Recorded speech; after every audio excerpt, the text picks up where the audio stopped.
Good evening, everyone. Welcome to the June 24th Committee of the Whole Subcommittee. Please rise to salute the flag. I pledge allegiance to the flag of the United States of America and to the republic for which it stands, one nation, under God, indivisible, with liberty and justice for all. Roll call of the members. Councilor Argenzio. Here. Here. Councilor Janino. Here. Here. Councilor Guarino-Sawaya. Here. Here. Councilor Haas. Here. Here. Councilor Jaramillo is absent. Councilor Kelly. Here. Here. Councilor McKenna. Here. Here. Councilor Novoselsky. Here. Here. Councilor Silvestri. Here. Here. Councilor Zambuto. Here. Here. And Council President Cogliandro. Here. Here. Quorum is present. One item on this evening's Committee of the Whole agenda is the FY25 budget.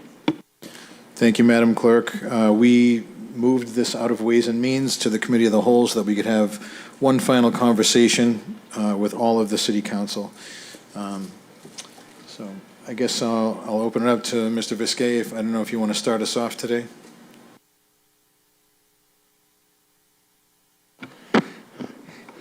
Yes, good evening, Mr. President, City Council. I don't have any presentation for you this evening, but happy to be here with most all the department heads to answer any questions you have.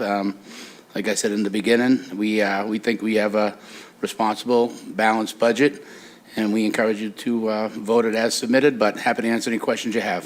Thank you very much. Thank you, Mr. Visquet. Open it up to any city councilors that have questions for any of the departments. Councilor Novoselsky. Thank you, Mr. President. Mr. President, through you to Mayor, I guess, or Richie, one thing I've been getting from some department heads is that things cost a lot of money. And I understand that. But when we at the council ask for something, I don't want to hear after the fact, it costs too much money. We're the ones that pass the budget. And specifically, I'm going to talk about the crosswalk signs, the portable ones. Mm-hmm. When I hear they cost too much money or we don't have enough and nobody's controlling it, I have a problem with that. So, I want to make sure that there's something in the budget this time that allows us to have money for replacement ones. I'm not saying buy 50 more to do the whole city, but, get 10, 15 so somebody's going to control it. I don't even know who controls it anymore. I know parking kind of mentioned it, and police don't want to have anything to do with it. And, I'm just tired of stuff like that. I don't want to hear that flashing signs, crosswalk signs that we've been asking for years cost too much money. We put motions in for this stuff to be put in the budget. And if we put a motion in the budget for it, you should be putting it in the budget so we can pass it and there's money to put those things up. They're public safety issues for the kids. So I throw that at you just for a couple of things. Thank you. Mr. Mayor. Mr. President, thank you. Council Novoselsky, I don't certainly don't want any department heads to respond with things cost money. That's not a reasonable response. We want to make sure that we're honoring requests through the council. Specifically if they're done through motions. There is purchasing procurement timelines that we do want to make sure that we're making common sense decisions and of course buying at the right time.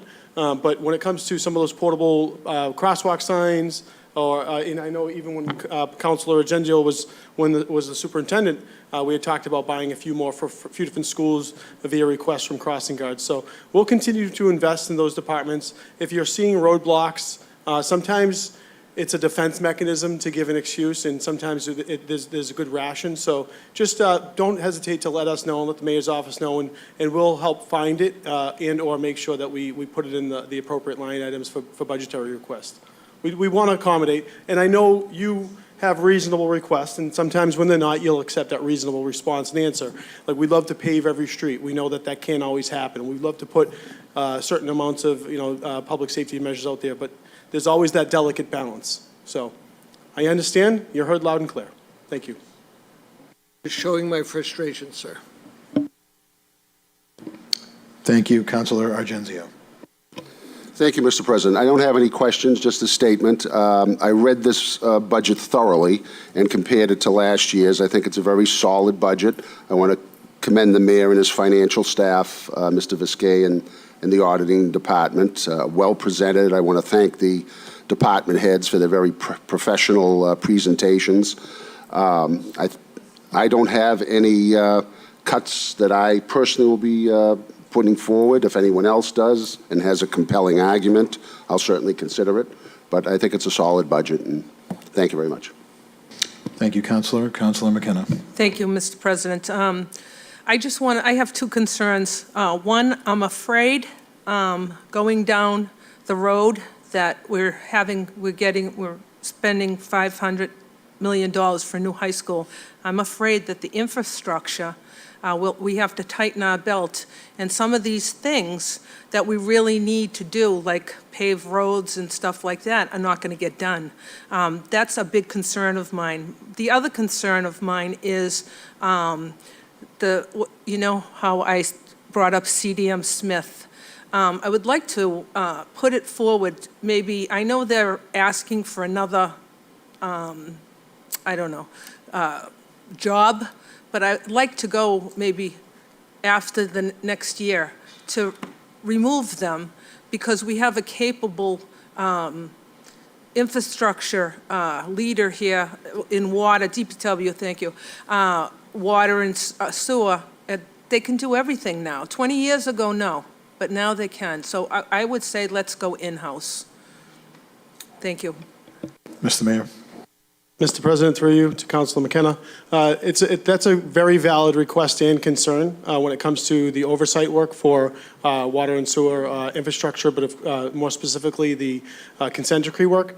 So I've shared that same frustration with you as a councilor, and now as the mayor with my engineering department, and of course our new superintendent. We have decided that we will be sending that scope of work out for bid for the first time in some time. So it will at least lend itself to some competition, and I think it gives everyone an opportunity to get a second set of eyes on it. It has been awarded to CDM Smith without a bidding process over the last few years because, you know, for the cost, a lot of people and outside entities have said that they do a very good job. And I don't think that they do a bad job, but I definitely want to see some competition when it comes to how much we pay them. And I think that after 10 years of process, it's not a bad idea to maybe get someone else in to take a look and see what's going on in the city to make sure that we have that verification process. So it'll go out through a bid process. We'll be able to get other companies out there like the Weston and Sampsons and other large contractors out there to take a look at the scope of work and then offer what they'd like to do with their fee base and see if they can do the work better, maybe even more efficiently and at a better price. So we will be doing that soon. And then when it comes to just doing more infrastructure, we're going to continue to invest in our infrastructure. We have in the last 12, 14 years done more with our roads, underground, utilities, everything, more than we have in the last 50. And we're going to continue to do that. We do have water and sewer enterprise funding that, of course, the taxpayers do pay for. They have been paying for many years. That we're going to continue to do, just like the water project we're doing over in your neighborhood, Sewell area. That's a $4.5 million project, which, believe it or not, came in under bid, which was really nice. So it gave us capacity to continue to do more and grow that scope of work.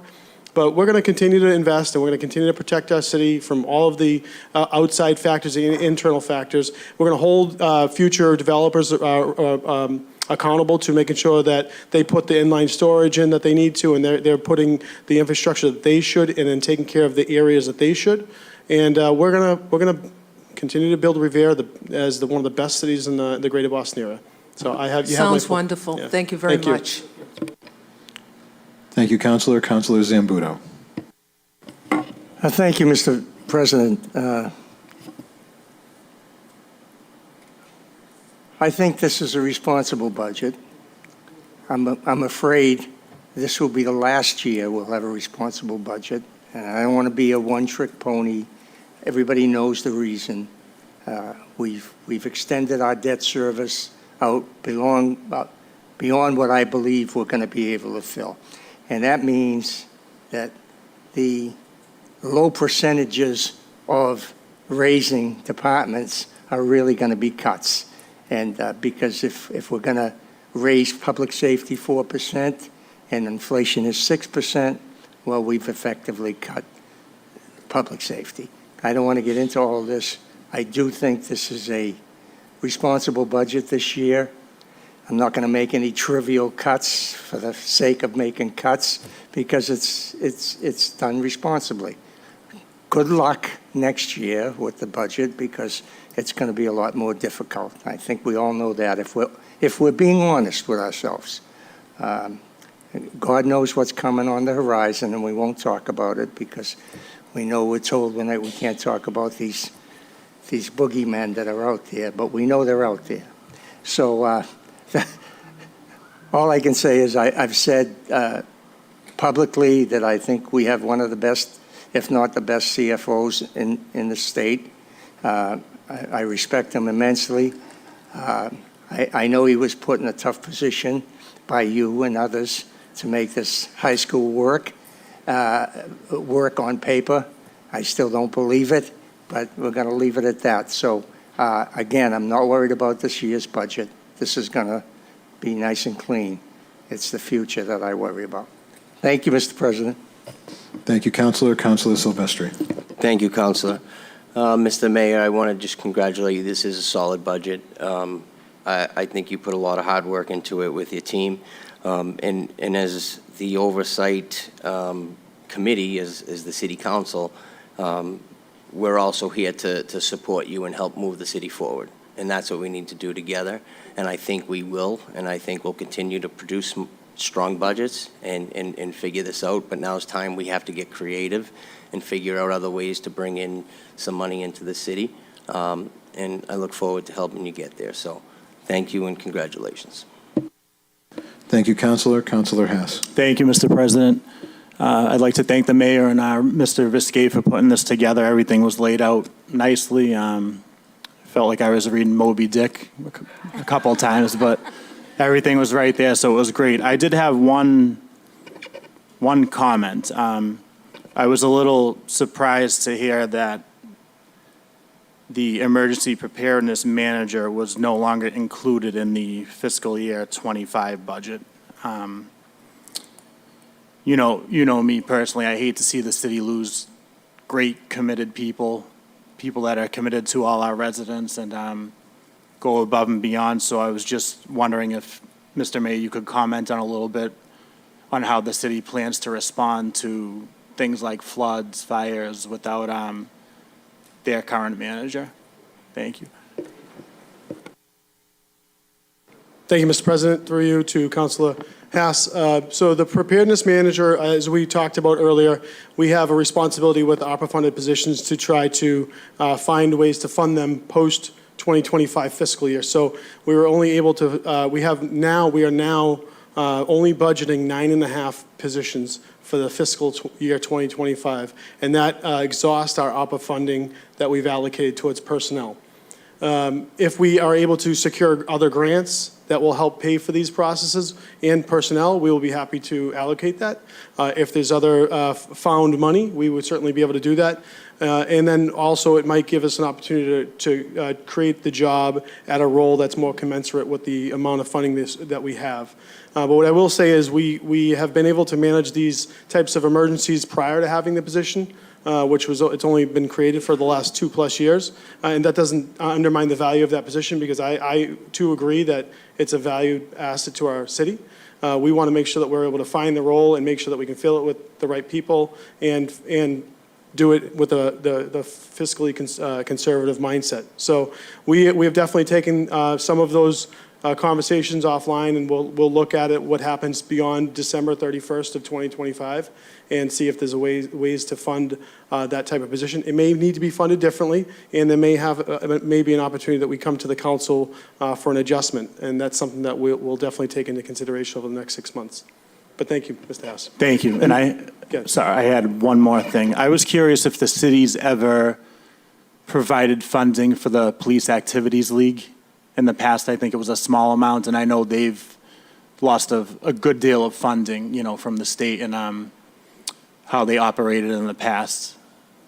Great question. So, I'm going back years, but there was many years where the PAL, the PAL, and some of those adverse policing methods were funded to the tune of upwards of $250,000 with state grants. Those grants have whittled down to almost zero, up maybe $25,000 recently. But the city is still committed to supporting those programs, and they have, and they will, so they're going to continue to thrive. Through city funding, we've allocated money, and we'll continue to fund our behavioral health unit, which, again, is mostly grant funded, but we recognize the need for that. So the PAL program will not be going anywhere. We'll continue to help and hold it up as best as possible. And they do a very good job of getting some outside funding through fundraisers. I know each of you likes to contribute. I do as well. So I feel very strongly. I was a proud participant of a PAL-like program as a youth. We had the DARE program when we were younger. And I enjoyed that very much, and I looked up to the officers that supported those programs, and so I know that Revere needs it, and they do a very good job. We will continue to support it in different ways, for sure. And if you can help me on the State House with some of your friends, we'd be happy to take you to task on that. Might have to recuse himself, Mr. Mayor. He may. Thank you. I won't hold you to that. Thank you, Councilor. Councilor Kelly. Thank you, Mr. President. I really just have a comment. I just really wanted to thank the mayor and also especially Mr. Visquet. I asked for quite a bit of detailed information over the last week, and he responded to me promptly and gave me all the information I was looking for. So I just wanted to say thanks to both of you. Thank you, Councilor. Councilor Guarino-Sawaya. I'm going to echo on what Councilor Kelly just said.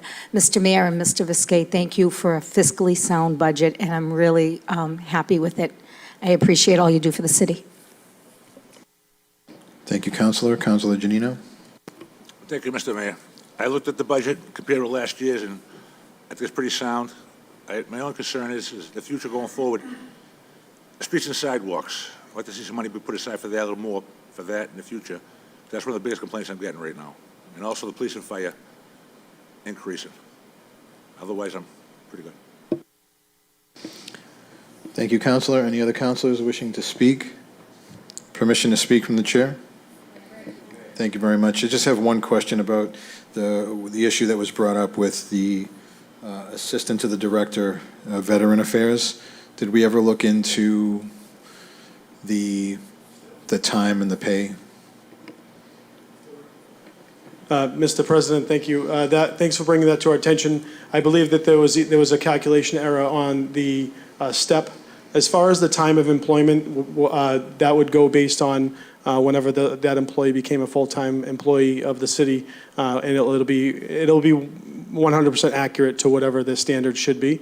But there was a calculation error on what the pay level was, and that has been adjusted. Do you happen to have the starting date and the salary offhand?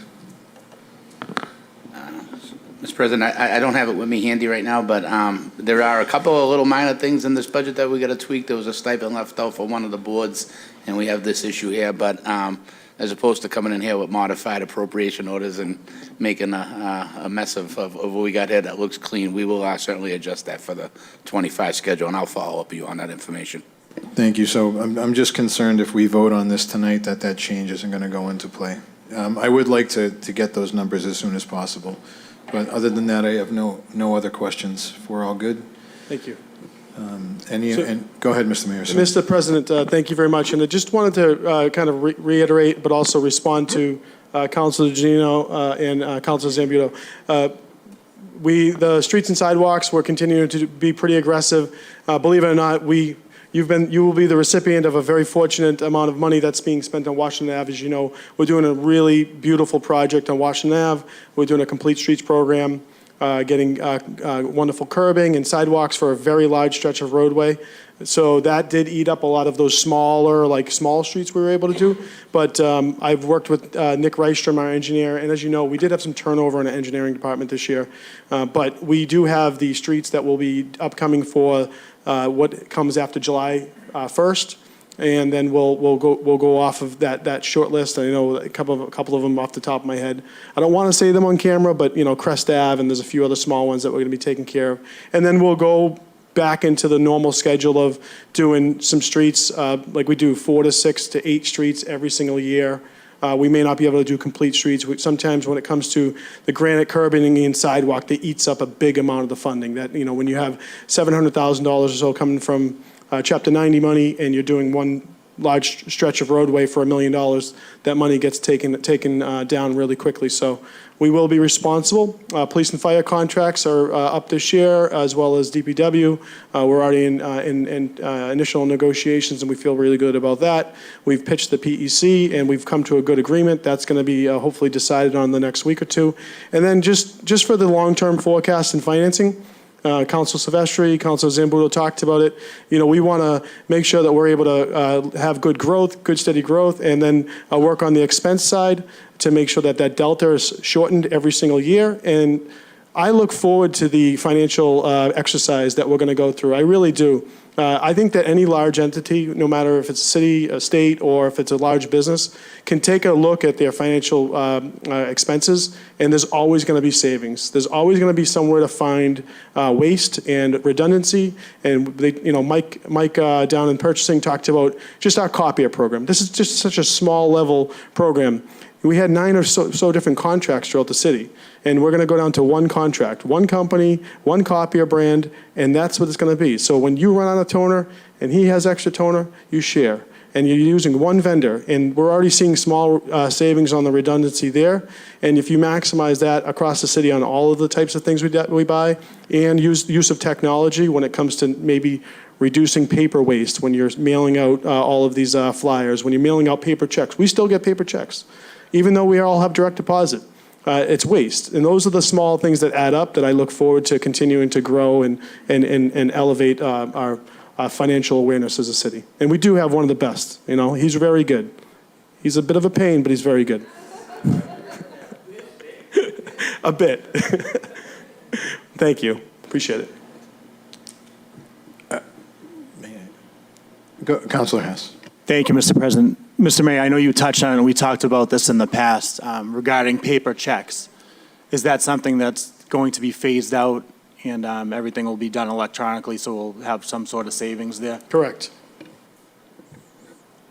Thank you, Councilor. And I just have one more question. Since you brought up paving and sidewalks, when can we expect a list of the roads that are scheduled to be paved this year, and how much wiggle room are the ward councilors going to have with maybe potentially choosing a street that we feel needs to be paved? I don't have the full schedule in front of me. We'll take a look at that, and then what I'll do is I guess I'll send out invites, and we'll meet with each councilor that wants to go over the specific streets. And if there's a pitch, and if we can get that done in this paving season, if not, we can always put it onto the first priority list for the next year's paving season. And again, it's always a good discussion. Where are the priorities? We still have street scan. We still have some opportunities to make sure that we're doing the right thing. And it's not always reactionary, but I will work with each of you because I know how important that is, and I know how much I was able to, really rally to get certain streets done. Councilor McKenna. Thank you, Mr. President. Mayor, I know that National Grid helps with the paving, and there are streets I know in Beachmont that haven't been done, that National Grid should have done 2-3 years ago. So I think we need to hold them to the fire and just say, okay, we need it now. So, the city doesn't have to pay for it, because that's what I get from residents. Well, my city got dug up and it's still like this for 3 years, and it's National Grid. So we have to hold them to the fire. Thank you. I agree. And a lot of you may know, thank you, Mr. President, through you to Ms. Council McKenna. When National Grid, just so this is also for the viewing audience, when National Grid does trench work, typically they're responsible for a curb to about 6 feet out, and they will repave that area when they do a trench once everything's settled. What we often do is we actually schedule where we say, hey, listen, you did the gas lines. We want to make sure that the underground water and sewer is already done, and then we'll repave the whole street. So sometimes what we do is we accept a partial payment from them. So let's just say they give us $70,000 for a certain street. We put that into an account and that is reserved for that street. So then when we do the rest of the underground utility, then we'll go and do a full paving. So there are some projects like that that are in, still in hold, waiting for the city side to do water and sewer. And we'll, again, I'm right there with you. We want to make sure that we're always getting that money from National Grid and/or the work done. One or the other. They're required to do it. And they do, but like anything, sometimes if you don't stay on top of them, they try to get away with it. Anyone else? At this time, if anyone would like to propose cuts or have any additional questions, you may do that now, or you can also do it during the regular city council meeting. I just want to remind everyone, if you have family working in a department, you should be recusing yourself from those votes. Okay. Seeing and hearing none, that concludes the Committee of the Whole meeting. We are adjourned until 6 p.m. Thank you all for coming.